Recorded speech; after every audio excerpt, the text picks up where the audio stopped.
Hi friends, welcome back to our channel Mr. and Mrs. RK Creations. நம்ம சேனலை முத தடவை பார்க்குறீங்களா மறக்காம சப்ஸ்கிரைப் பண்ணிக்கோங்க. பக்கத்தில் இருக்க நோட்டிஃபிகேஷன் பெல்லையும் ப்ரெஸ் பண்ணிக்கோங்க. அப்போ தான் நம்ம போடுற வீடியோஸை உடனுக்குடன் பார்க்கலாம். இன்றைக்கி நம்ம சேனலில் ஒரு 2-in-1 ரெசிபி தான் பார்க்க போகிறோம். அதாவது ரோட்டுக்கடை காளான் கிரேவி எப்படி செய்கிறதுங்கிறது தான் இந்த வீடியோவில் பார்க்க போகிறோம். அதுக்கு முதல்ல நம்ம கேபேஜ் மஷ்ரூம் பக்கோடாங்கிற ரெசிபியை செய்ய வேண்டி வரும்.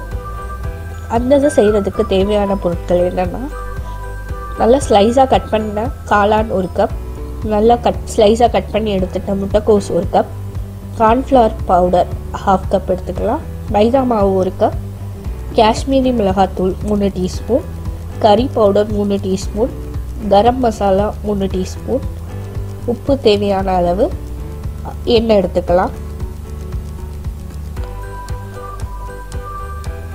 இப்போ ரோட்டுக்கடை காளான் செய்கிறதுக்கு தேவையான பொருள் என்னென்னா, நம்ம ஃபஸ்ட்டு செஞ்ச கேபேஜ் மஷ்ரூம் பக்கோடா அது எடுத்துக்கணும். வெங்காயம் 2 எடுத்துக்கலாம், இஞ்சி பூண்டு விழுது 1 டேபிள் ஸ்பூன், பச்சை மிளகாய் 2, தக்காளி 3, மஞ்சள் தூள் 3/4 டீஸ்பூன், கரம் மசாலா 1/2 டீஸ்பூன், மல்லித்தூள் 1 டேபிள் ஸ்பூன், சில்லி மிளகாத்தூள் 2 டேபிள் ஸ்பூன், உப்பு தேவையான அளவு. கார்னிஷ் பண்ணுறதுக்கு கொத்தமல்லி இலையும் வெங்காயத்தை கட் பண்ணி எடுத்துக்கலாம். அதுக்கு மேலே டாப்பப்பாக ஆட் பண்ணுறதுக்கு கிறிஸ்பி கார்ன், அதை நல்லா கடையில் வாங்கி வறுத்து எடுத்துக்கலாம். அந்த கன்சிஸ்டன்சிக்காண்டி நம்ம கார்ன்ஃப்ளவரையும் வாட்டரையும் தண்ணியும் கலந்து ஒரு கப்பில் எடுத்து வச்சுக்கிறோம்.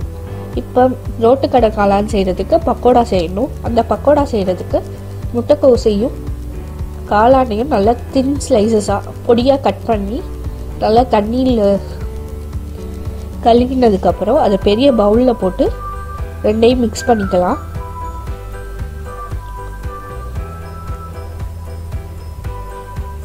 மிக்ஸ் பண்ணதுக்கப்புறம் 1 கப் மைதா மாவு,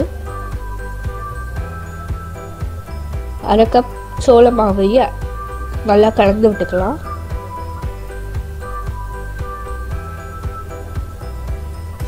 இல்லை 2 டேபிள் ஸ்பூன் காஷ்மீரி மிளகாத்தூள் நம்ம ஆட் பண்ணிக்கிறோம். ஏன்னா காஷ்மீரி மிளகாத்தூள் நல்ல கலர், ரெட் கலர் நல்லாயிருக்கும், அதுக்காகவும் ஆட் பண்ணிக்கிறோம். கரம் மசாலா ஆட் பண்ணிக்கிறோம், கறி பவுடர் ஆட் பண்ணிவிட்டு உப்பு தேவையான அளவு ஆட் பண்ணிவிட்டு நல்லா மிக்ஸ் பண்ணி விட்டுக்கிறோம்.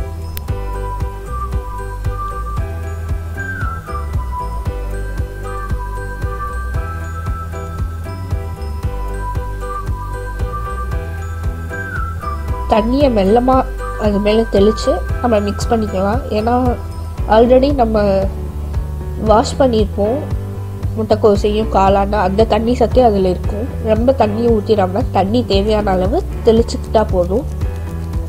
தெளிச்சுட்டு நல்லா கலந்து விட்டுக்கலாம்.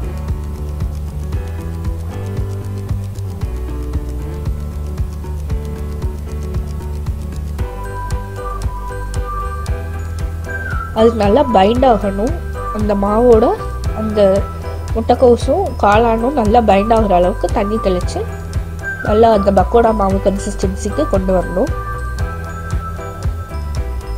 இப்போ பாருங்கள், நம்ம மாவு பக்கோடா மாவு தயாராகிடுச்சு. இது பாருங்கள், ரொம்ப தண்ணியாகவும் இல்லாமல் உதிரியாகவும் இல்லாமல் கரெக்டான கன்சிஸ்டன்சியில் இருக்குது. இப்போ நம்ம ஒரு கடாயில் எண்ணெயை மிதமான சூட்டில் ஹீட் பண்ணிட்டது கொஞ்சம் கொஞ்சமாக அந்த பக்கோடா மாவை எண்ணெயில் போட்டு பொரிச்சு எடுத்துக்கலாம்.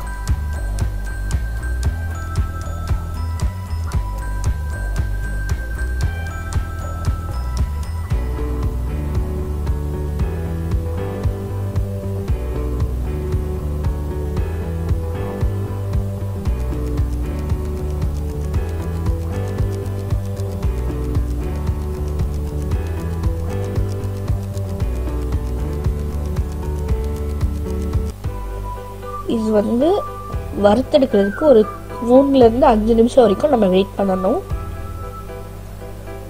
அந்த கலர் சேஞ்ச் ஆகணும், ஒரு நல்ல கோல்டன் ப்ரௌன் கலரில் சேஞ்ச் ஆகிற வரைக்கும் நம்ம வெயிட் பண்ணணும்.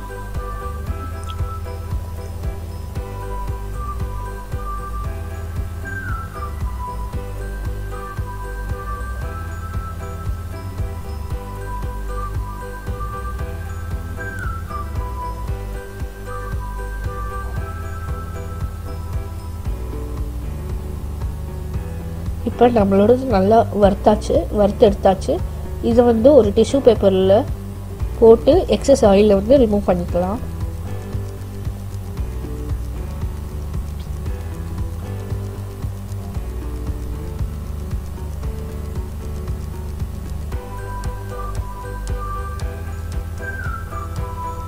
இப்போ நெக்ஸ்ட் பேட்சே அதே மாதிரி கொஞ்சம் கொஞ்சமாக எண்ணெயில் போட்டு வறுத்து எடுத்துக்கலாம்.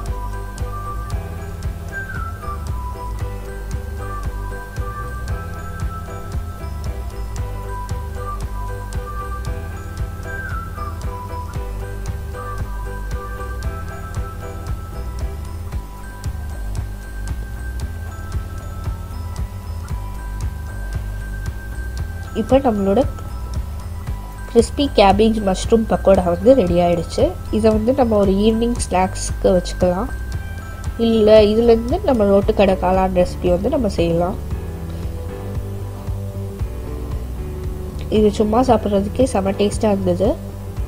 நல்லா கிறிஸ்பியாக நல்லா மொறுமொறுன்னு இருந்தது. இப்போ நம்ம இதுலேருந்து எப்படி ரோட்டுக்கடை காளான் மசாலா செய்யலாங்கிறத பார்க்கலாம்.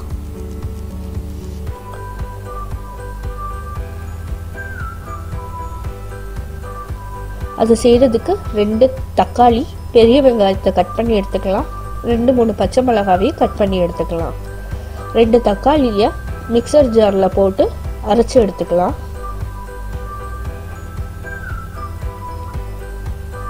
எண்ணெய் ஊற்றி நல்லா காய வைக்கணும். கடாயில் எண்ணெய் ஊற்றி காய வச்சதுக்கப்புறம் கொஞ்சோண்டு சோம்பு ஆட் பண்ணிக்கலாம்.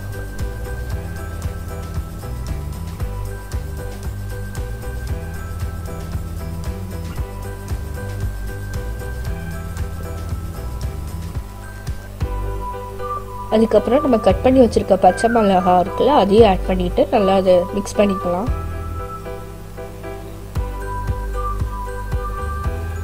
அதுக்கப்புறம் வெங்காயத்தையும் ஆட் பண்ணி அதுக்கேற்றாப்புல உப்பையும் ஆட் பண்ணி நல்லா அதை வேக வச்சுக்கணும்.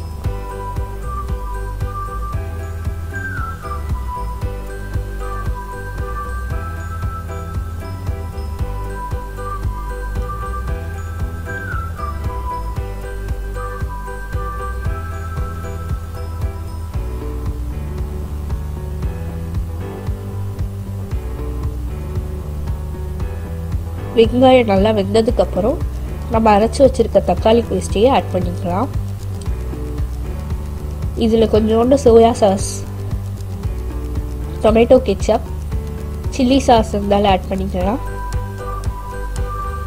ஆட் பண்ணிவிட்டு இந்த மசாலாவெல்லாம் ஆட் பண்ணிக்கலாம். பெப்பர் தூள், சில்லி பவுடர், மல்லித்தூள் 1/2 டீஸ்பூன், கொஞ்சோண்டு மஞ்சள் தூள் ஆட் பண்ணிவிட்டு நல்லா கிளறி விடலாம். இது கொஞ்சம் லிக்விட் கன்சிஸ்டன்சியில் இருக்கும். அதை கொஞ்சம் கெட்டி பதமாக்குறதுக்காண்டி தான் நம்ம முதல்ல கரைச்சி வச்சுருந்தோம் இல்லையா, கார்ன்ஃப்ளவர் பவுடரையும் தண்ணியும் கலந்து வச்ச மிக்சர் இதில் ஆட் பண்ணோன்னா கொஞ்சம் கெட்டி பதமாக வரும். அதில் நம்ம பக்கோடாஸ் செஞ்சு வச்சுருந்ததை மிக்ஸ் பண்ணிட்டோன்னா நம்மளோட போட்டு நல்லா கிளறினோன்னா நம்மளோட எம்மிய ரோட்டுக்கடை காளான் மசாலா கிரேவி வந்து ரெடி ஆகிடுச்சு. இதில் வந்து நம்ம கட் பண்ணி வச்சுருக்க வெங்காயம், கொத்தமல்லி இலை, அப்புறம் இந்த கிறிஸ்பி கார்னையும் டாப்அப்பில் ஆட் பண்ணோன்னா நம்மளோட ரோட்டுக்கடை காளான் கிரேவி வீட்லேயே சுவையாக ரெடி ஆகிடுச்சு. தேங்க்ஸ் ஃபார் வாட்சிங் our channel mister and missus RK creations. பிடிச்சிருந்தா ஒரு லைக், சப்ஸ்கிரைப் பண்ணிக்கோங்க, நோட்டிஃபிகேஷன் பெல்லை மறக்காமல் ப்ரெஸ் பண்ணிக்கோங்க. தேங்க்ஸ் ஃபார் வாட்சிங். பாய்.